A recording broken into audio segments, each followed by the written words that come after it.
In the process, Jared Goff, literally perfect, 18 for 18, 292 yards, 2 touchdowns, 1 receiving touchdown. Here's Goff and Dan Campbell.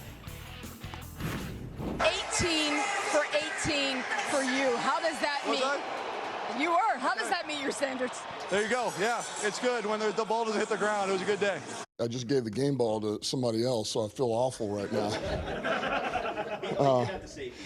Yeah.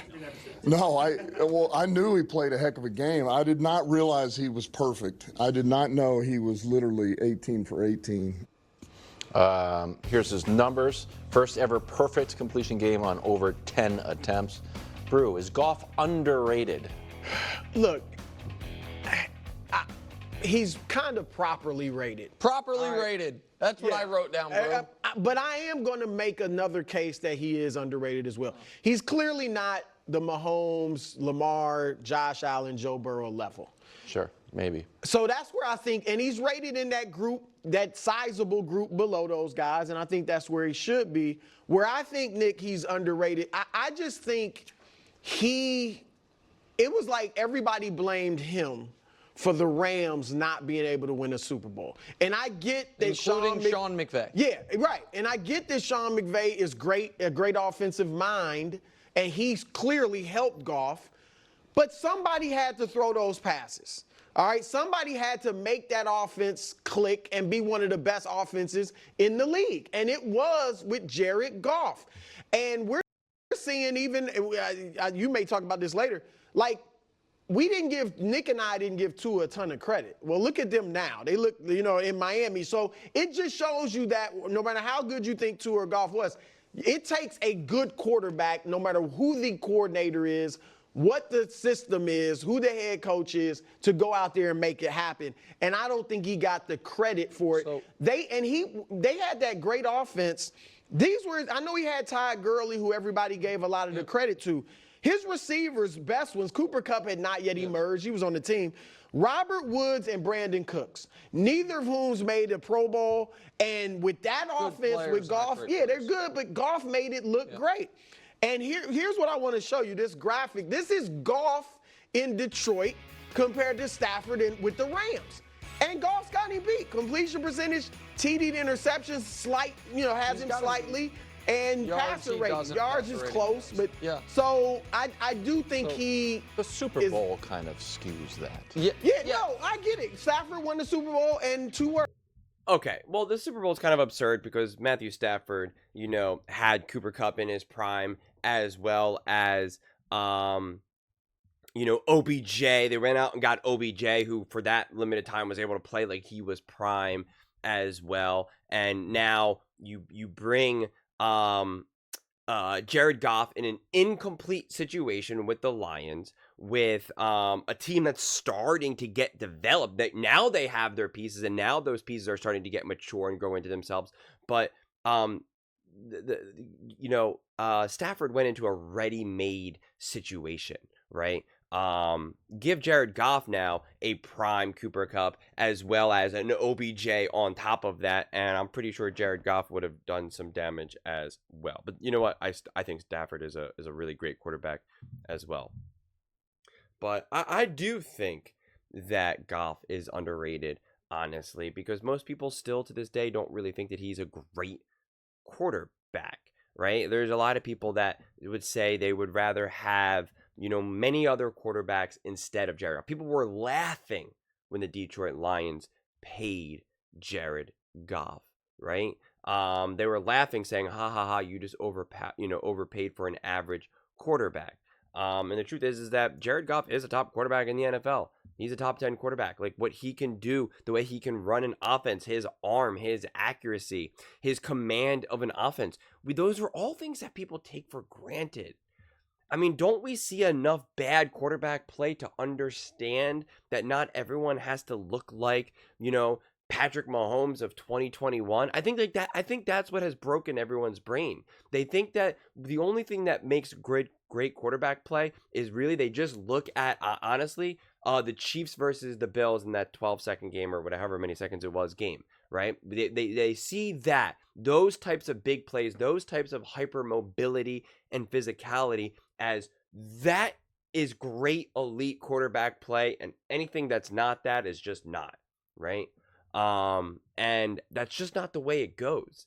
You can be great and incredibly valuable for your team in so many different ways, right?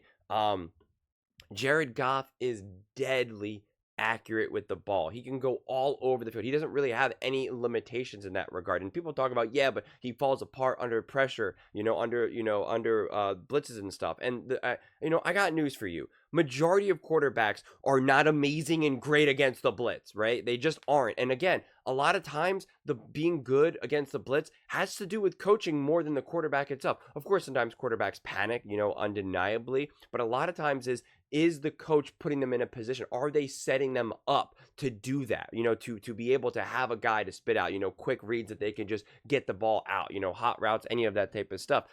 All those things really matter and fall a lot on the coaching staff. So you can't even 100% blame that on Goff necessarily, but it's also who's around you, what pieces, who do you have to deal with, right? Dealing with the blitz is a lot easier when you have weapons around you. So I just think that, are you saying, listen, can we get Goff and just build a team and build a juggernaut team, with just Goff as the center point? The answer will probably be no, right?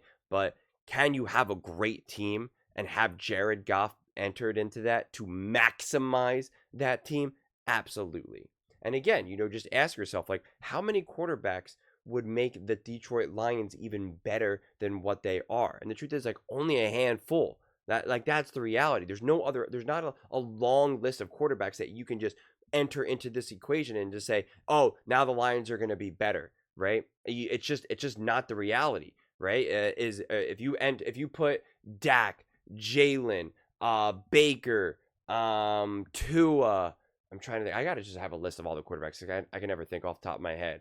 Even these younger guys, Caleb Williams, even, right? Like, is this team going to be measurably better, if at all? The answer is no, right? If we're going to talk about the Mahomes, Josh Allen, yeah, of course, right? I think that's totally fair. But it's just not so clear to me that list is very long, where it's just like, oh man, if you put so-and-so on the lines, it's over. They're just done. They're going to, run away with it, go undefeated and win 5 Super Bowls. I just don't see it that way. So then if you don't see it that way, then you have to understand what Goff brings to the table and how great Goff can be for the Detroit Lions. And so, yes, by all of that, he's absolutely underrated. And again, Nick himself has said they overpaid for him. And he said the Lions made such a mistake. It's hilarious. And that's why when he said that he's, accurately rated, he does not think Goff is a very great quarterback, right? He does not think that Goff can really lead a team. And I think Goff has quite frankly proven that, right? Is he a perfect quarterback? Absolutely not. But if you're looking for perfect, and I think even Colin said this today with regards to, I think he was talking about Justin Fields, actually. He was just like, nobody is perfect. There's no such thing as perfect quarterback play. So the one thing that I'll point out is that what Jared Goff is unfortunately a victim of, and there's only a couple other quarterbacks that really are a victim of like this, is that every time Goff has a bad game or throws, a couple interceptions or low, completion percentage or whatever it may be, they go, see, I told you, he's not that good of a quarterback. Whereas some of the other quarterbacks, whether it's Josh Allen, Lamar Jackson, Patrick Mahomes, they have those games. It was just the way it was. It's what happens. It's quarterback play, right? But for the Purdys, for the Goffs of the world, it's pointed out to be like, aha, aha, aha. And the truth is that sometimes it is a aha. Sometimes it is, see, this is what this quarterback looks like when they play great teams consistently, right? Like, then you can point it out. But in Jared Goff's situation, his resume, his track record, on similarly to even Brock Purdy for that matter, their record speaks for themselves. Their performance has spoken for themselves. So it's enough of these aha moments. It's why someone like a Josh Allen, Lamar Jackson, or Patrick Mahomes can get the benefit of the doubt when they have a string of those bad games, or Matthew Stafford even, and it makes sense to be like aha.